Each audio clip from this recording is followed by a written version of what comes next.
What up, you guys? It's your boy Bangkok Life, and we back at it with another banger. And today we're gonna watch some best ever food review show. I love food. Who don't love food? So hey, y'all come watch. Y'all watch this with me. Let's have some fun. Get your food, get your snacks, get your drinks. Let's just have a good time. If y'all like this video, be sure to like the video. Be sure to comment. Be sure to subscribe. Without further ado, man, let's get into the video. This one's cooking 1,000 sea urchins, which is crazy. I haven't tasted sea urchins before. Are they good? Right now, I'm standing on a village built Oh on top man, of the ocean. A village in Papua New Guinea where they have some of the most unique food recipes sounds I've interesting ever though. seen anywhere in the world. Like this, a bowl of hundreds of sea urchin eggs cooked into a log and eaten like bread. Wow, that is something Looks else. good though.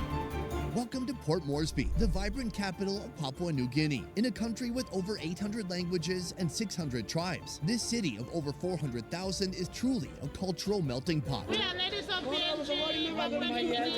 Today, I'm on a mission to reveal how this overlooked corner of Asia contains some of the most unique foods Well, that you'll look find good, bro. I'm anywhere. getting It's a hungry. Moorish. Moorish. She keep wanting to have more. But first, we're starting our day at the local market with the guidance of local catering chef Nikki. This market is absolutely wild. What market is this? Koki Market. Pretty famous for its local foods.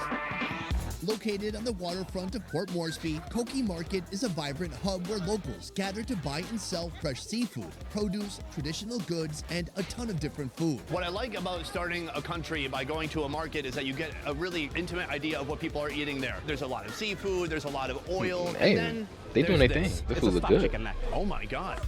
I don't know about This that one though. delightfully bizarre dish begins with a slow build. Cabbages chopped, then carrots and garlic. Then flavor up the mix with Maggi seasoning cubes. Is this something you've tried before? This is my first time. I've actually never heard of this. Add That oil chicken to the head? veggies and mix it together with chopped chicken organs, including heart, liver, gizzard, and kidney. It's a wild idea, but I'm also wondering how come no one else thought of it before this moment. Do you feel appetized?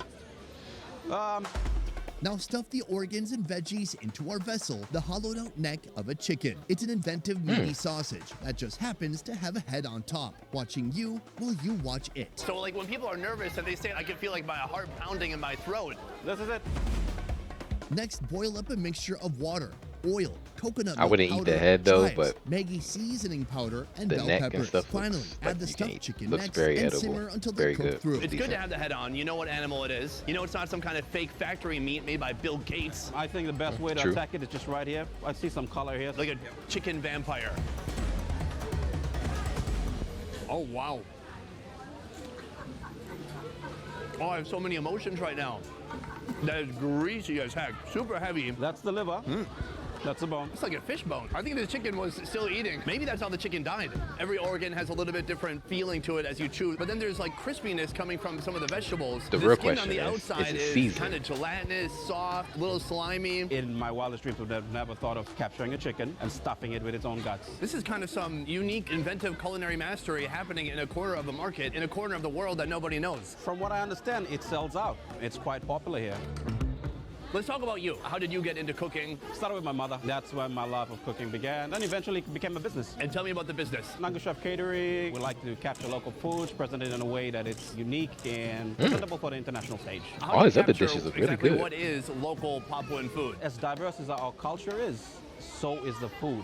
The foodscape of Papua New Guinea is influenced by its native produce, so you'll find potatoes and bananas almost everywhere, often cooked with fish, pork, or chicken, and flavored with local herbs and spices. Cooking methods include boiling, plenty of frying, grilling, and using hot stones to cook meat inside an earth oven known as the mumu. I do believe we'll be trying that, maybe not today, but eventually on this trip. But for now, why don't we take a look around the market and see what else we can find?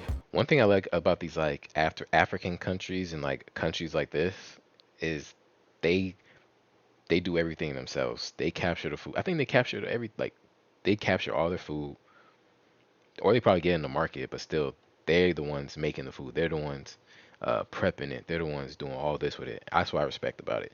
And then they're the ones making sure it's not like all the processed stuff they put in our foods to this day, like in America and stuff like that. But with these countries, they don't do that. They don't put all this stuff in their food. The food is organic and how it's supposed to be made and how it's supposed to be seasoned, how it's supposed to like all the extra stuff. They're not putting steroids in it. They're not doing all this extra stuff. So That's what I respect about it. And they look like they be going crazy cooking it too. They make do with what they have, and I respect that. And they food be looking good. The first food I see, it's sticking out, it's looking right at me. Red wieners. Yes. What's up with the wieners? We refer to these as Savoy sausages. They're quite popular here. You probably got some beef. It wouldn't be the top cut of the beef because of its price range. I don't mind that. I accept sausages of all varieties and all socioeconomic backgrounds. Right here we have fried bread. Think of this as a run and gun pancake. What you got is just flour, mix it through with some cold water, and fry it through. That's it. And it's totally yummy. Fried Let's move bread. down a little bit. This is also a pancake, but it's in a different shape. Here we're looking at wheat flour. So the way they fry it through, it's got a more oval shape, hence why it comes out like this. Moving on. There's a lot of fish here, a lot of seafood. Is most of that from the ocean? Yep, we just got a reef just right out there. So just basically getting this product. they as captured fish in themselves. Quite easy. Toss it through some oil and then you're good to go. Oh, yeah, this one right here. We refer to this as garlic, so I'm assuming it's some of your off-cut meats mixed in with garlic. And Looks then like spam. processed. It seems like the Papuan version of spam. Something similar. We have this. It looked like she was just boiling bananas or plantains. We call it 2-minute banana because it takes 2 minutes to prepare. Sure. I've never thought of boiling a banana. What does that do? These, when you harvest them, they're not entirely ripe. You boil it for 2 minutes, it's going to be a bit soft. Oh, wow. That tastes like a potato. It's very starchy, soft, and almost like a mashed or steamed consistency. I like it. I'm glad I you wonder, like is it still sweet? it. You want me to just get that? This is a flour rice bowl. They boil the rice, they season it. There's a bit of soy sauce going on there. Flour They pack rice. it in a bowl, throw it in a batter, fry it up, and then you basically got this. Let's give it a shot. But before we find out what's in that ball, I want to tell you about when I came face to face with failure on this show. Failure. It's tough, and I've had my fair share of it. In making this show, things don't always go as planned. We've had to cancel shoots after months of hard work and preparation, and the disappointment that comes with seeing all that effort fall apart is brutal. Leading my team through those moments and finding the drive to keep going wasn't easy. But here's what I've learned. Failure can be the beginning of something even better.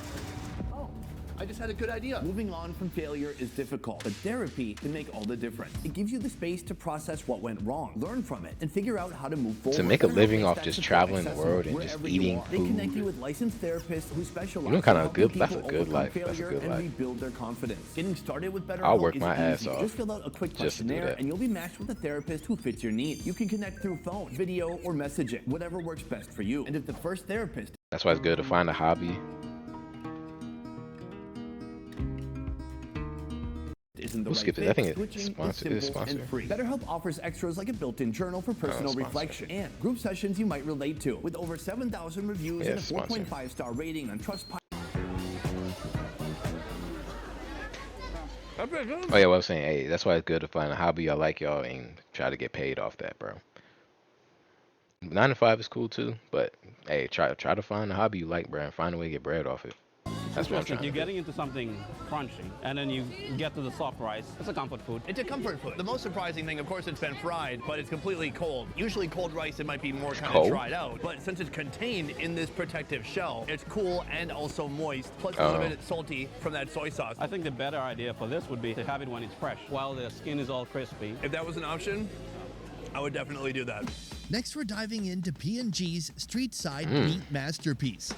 Bro, But first, this is how making did me one of hungry. the world's most secluded countries become one of the most diverse? This country, it takes up 1% of the world's landmass, but it has 5% of the world's languages. So that is kind of an indicator of just how diverse this place is. Well, geographically, we are very divided. From the coastal areas, we don't necessarily have a road network going up to the highlands areas. The only way to get up there is via a plane. You can't take a car there. At least not yet. This relatively small country has produced incredible diversity because for thousands of years, Papua New Guinea's rugged landscapes, That guy, mountains, and that thick guy. forests kept tribes isolated from one another. This isolation allowed them to create distinct languages and traditions. Soon we'll be headed to a coastal village to meet the original inhabitants of Port Moresby, who, despite being some of the poorest people in the country, dine on one of the most luxurious seafoods in the world. If you were somewhere like Japan, it would cost $1,000. But first, one more street food stop and the most substantial meal available to grab and go in Port Moresby. I'm excited to try out some of your street food. I'm told it's some of the best in town. It's a food known as a lamb flap. This P&G street food icon starts with a layer of fatty lamb ribs spread lamb, across okay. the flat top. Is this something that you ate when you were younger? Yes, it was a favorite. When we were teenagers, partying, coming home at 5 in the morning, we would go to the nearest lamb flaps market and just eat lamb flaps. Oh, so this is like a drunk food. This fatty meat gets a spritz of soy sauce. Then it's seasoned with a load of turmeric powder, chili powder, salt, and curry powder. It's more better than chicken. It tastes very good. On the side, look our good. chef chops tomatoes, carrots, and limes, then scatters them over the protein. What part of Seasoning the just sheep is right. the flap? When it's cooked, you know, it's got different layers mouth of is the like fat, watering. different layers of the meat. So it's like flapping on the grill. So it just flaps and then it separates, and then that's where the name flaps comes from. Sorry, Oh, I'm just my getting fault, yeah. emotional about the lamb flaps. Oh.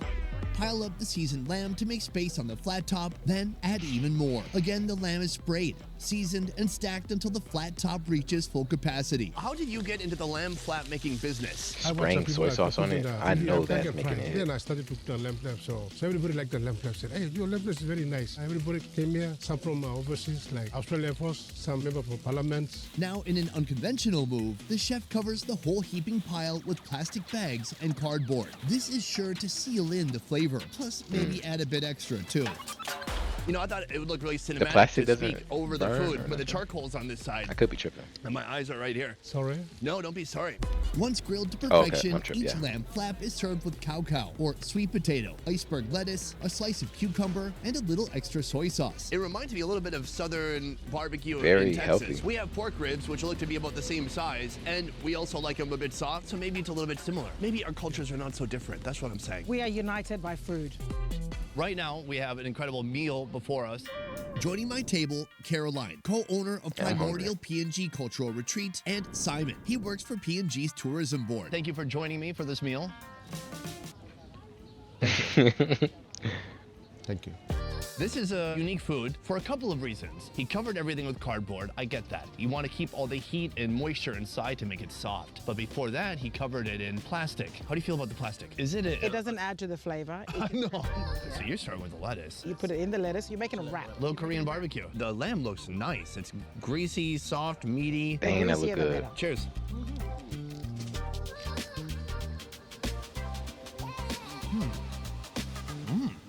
The meat's delicious. Soft, juicy. It, of course, still has the lamby taste to it. I Not get why people surprised. like it. Mystery solved. The salt and seasonings he's put on there really comes through when you get a darker bite like this. Dang, that look good. That's heavy. And so you need to chase that with either some cucumber or some sweet potato. It's sweet, it's starchy, it's steamed perfectly, and the first thing I notice is the color is so different from a typical kind of orangey sweet Bruh, these potato that I'm countries' used to food seeing. looks Why do you 10 think this times is so better cheap compared to other cuts and of meat? healthier Majority of lamb flaps are than imported from America's New food. Zealand. No cap. Imported to me seems like it'd be more expensive. There's a lot of freezers selling lamb flaps. That's why there's competition, so a lot of prices come down. From here, we're going to a completely different neighborhood where they're eating food unlike anywhere else in Papua New Guinea. 20 minutes south of the city, we arrive at today's final destination, the floating Pari Village. Soon we'll see how piles of sea urchin are transformed into a seafood bread. Bread? This village of Seafood bread? 3,000 consists mainly of the Motu people, descendants of Austronesian-speaking settlers who fancied this area 3,000 years ago. When guests arrive, they deliver a welcoming performance, similar to those their ancestors would have done generations ago. Thank you.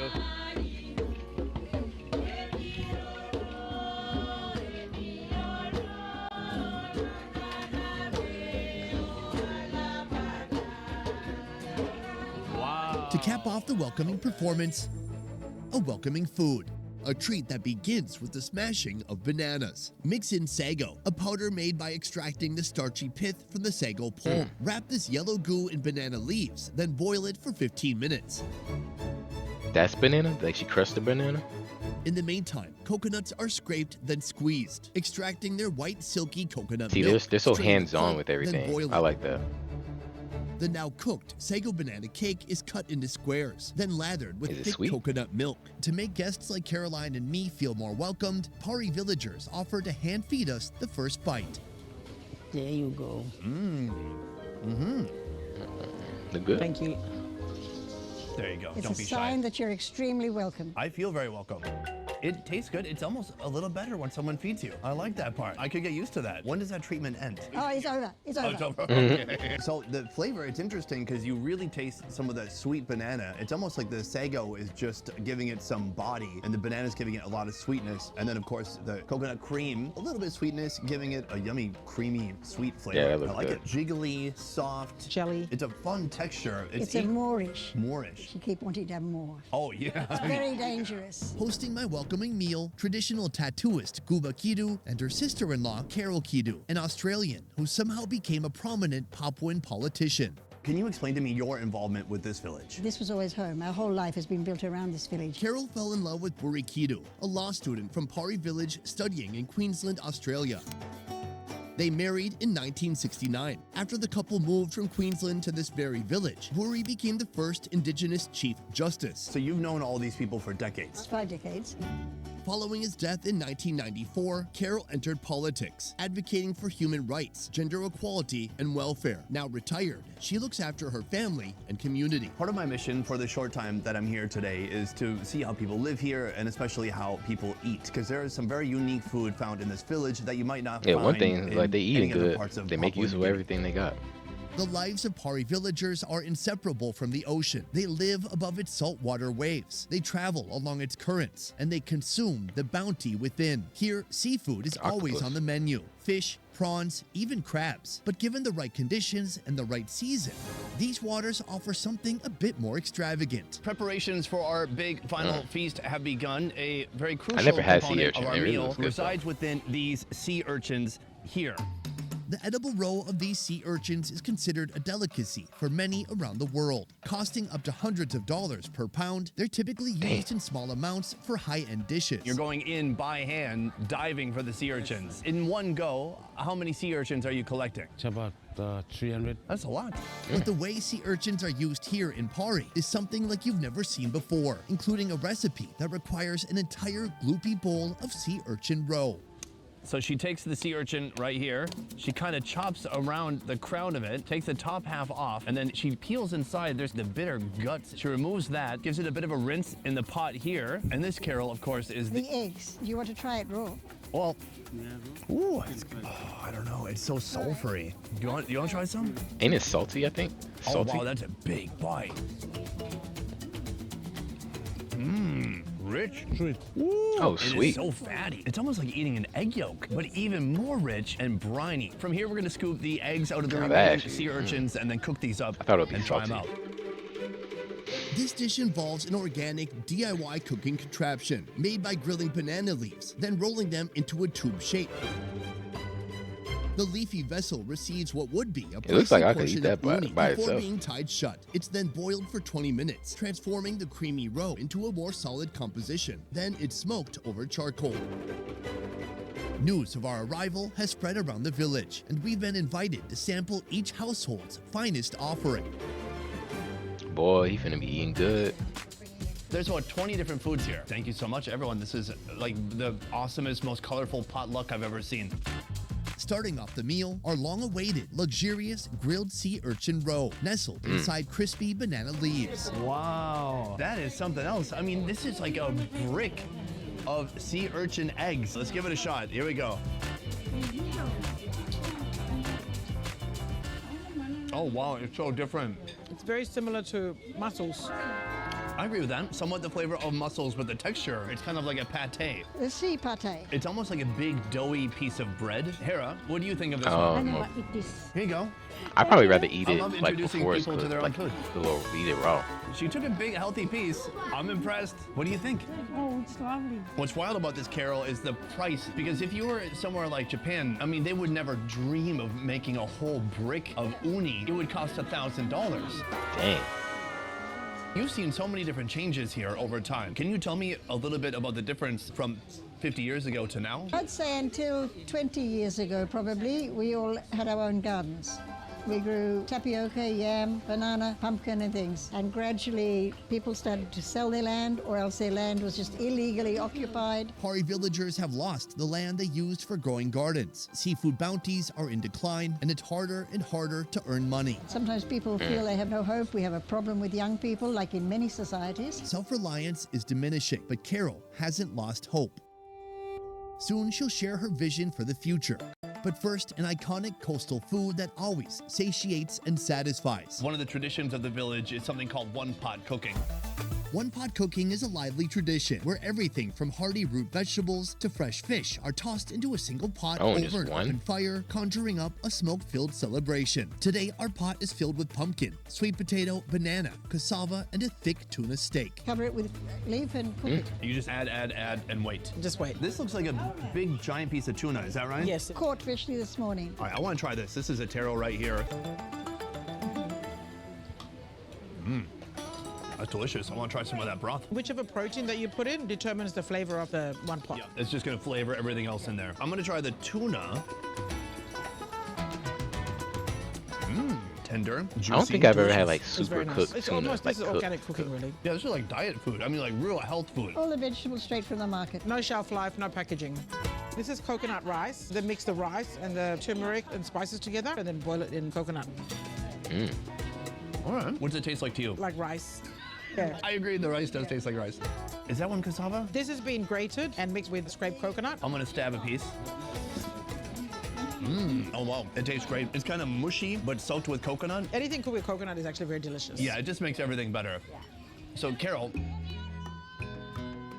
when we first got here today, there was kind of a impromptu that food performance, looked good. something to maybe honor some aspects of the culture in the past. Is that a possible revenue source for folks here? This is why I agreed, yes, he can come, because I thought, you know, it might give the family some concept that cultural tourism could be a way of earning some money. What do you think is the way forward for the people here? I think very much the solution is in the community, because the community is the basis of PNG society. Nurturing communities through the changes we're going through is a very difficult thing, and so it'll need a lot of real government focus on it. What is your hope for your village here, you know, maybe 5 years from now? 5 years is too short. I'd say 10 years. We just got to keep working with the children, the young people. I think we've almost lost a generation right throughout this country. We've got to really make them proud of who they were, what they're becoming, and give some purpose in their life. Dame Carol, Caroline, everybody, thank you so much. It's an incredible day. Thank you. Hungry for more fun food videos? Join me at AW Video, man. Review Show, a channel that's unfiltered, raw, That food looked really good. That food looked like it was hitting almost all of it. Like I like looking at other cultures and how they make food, how they capture the food, how they cook it. Literally all of it looks valid. And especially that lamb, was it lamb flaps? Boy, I'll probably be able to eat like 20 or 30 of those. Look really good. And all the seafood, what else? The sea urchins, those look really good. But yeah, I like these type of videos, man. It makes me hungry, but I like watching them. So, hey, I hope y'all like. We're gonna do a lot more reactions to these because these are actually really interesting. There's a lot of other people like this, but I like his channel and what he does too, and how he does it. So, hey, W Video, y'all. I love y'all, man. Be sure to subscribe. Be sure to let me know if y'all want any other videos, any type of videos. Watching it too with me, man. I think that's it. And we got some more on the way. We got some more bangers. We're gonna get into some more gaming. I need to drop more gaming videos for y'all. Be sure to follow my Twitch. It's gonna be right there and below. I love y'all, man. It's your boy Bank High Life. I'll catch y'all next time, and we out.